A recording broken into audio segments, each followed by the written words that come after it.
As I mentioned, today we celebrate St. Stephen, and we, of course, draw from his example for ourselves. I've always impressed each year as I refresh my memory on these details with the poetic irony that his name translates as crown, and we celebrate him as the first to win the martyr's crown, or the laurel wreath of the champion of our faith. Everything sets the stage for us, of course, through our readings. And we begin with the passage about Jeremiah being sent by God to, in essence, denounce the misdeeds that are going on in Jerusalem and around the worship in the temple.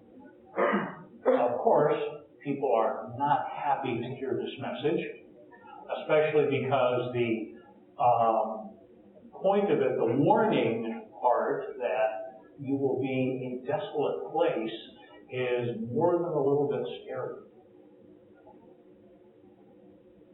People want to do him in on the spot.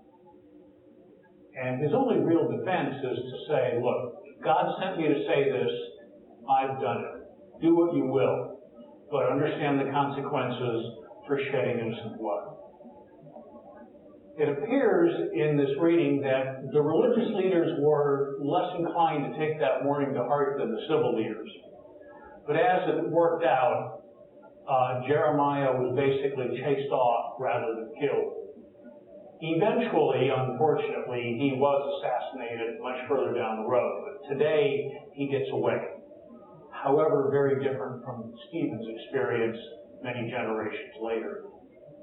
Our second lesson, of course, is the story of Stephen's martyrdom, and naturally there's a backstory that leads us up to this point.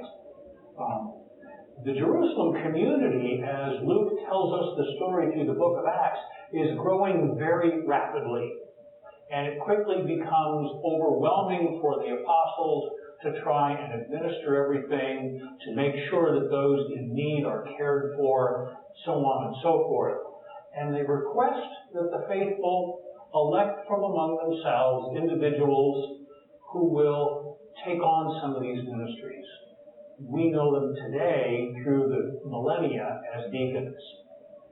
Stephen was one of that first group and stands to us as an example of service and of putting the faith out there into real concrete action.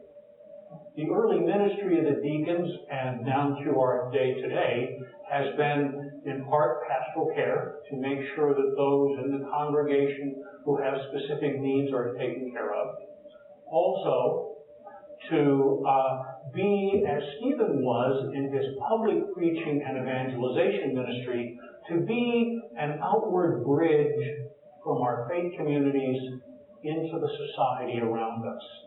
Now, really and truly, that's a ministry of all of us as faithful people, to live our faith in a way that demonstrates positively to our world who we are, that is hopefully attractive to people around us, people recognizing that in that Christian community over there is something I'm not. The charges that are brought against Stephen when he's dragged into this kangaroo court phenomenon, I also love the irony there, because they're charging him with exactly what he said. Jesus is more important than Moses. Jesus is more important than the law. Jesus is the Messiah. He's the one we've been waiting for. But rather than try to defend himself, he simply launches into another sermon. Again, trying to invite and draw people into faith, to recognize that the Messiah they've been waiting for has come. In his case, that does not work as well as it did for Jeremiah.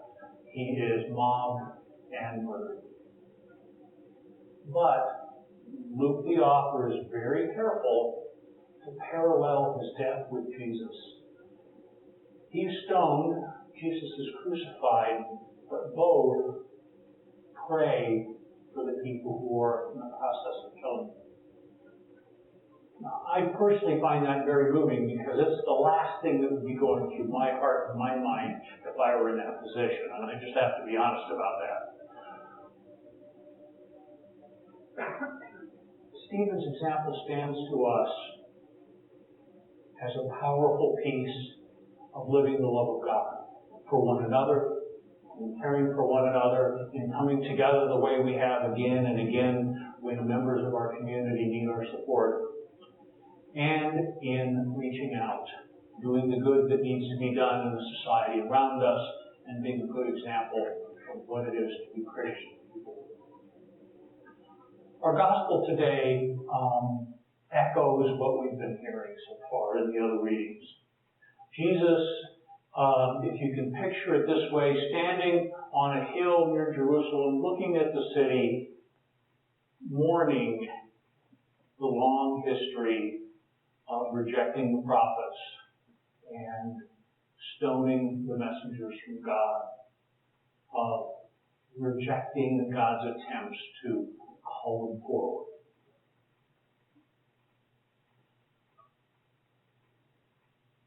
And there's a little bitterness there.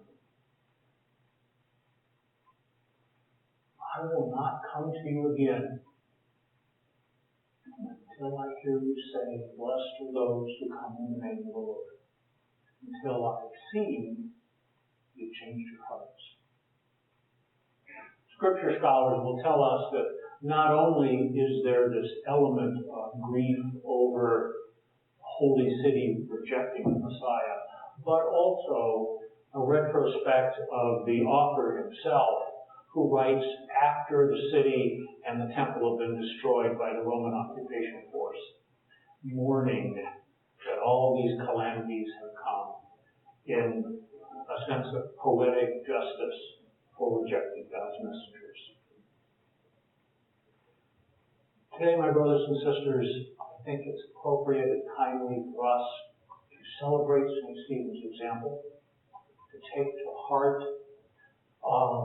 his passion for sharing the love of God with others, to draw from him the inspiration we need to live our faith in the Messiah, to live our faith, charity and compassion, in good deeds, in prayer, and worship.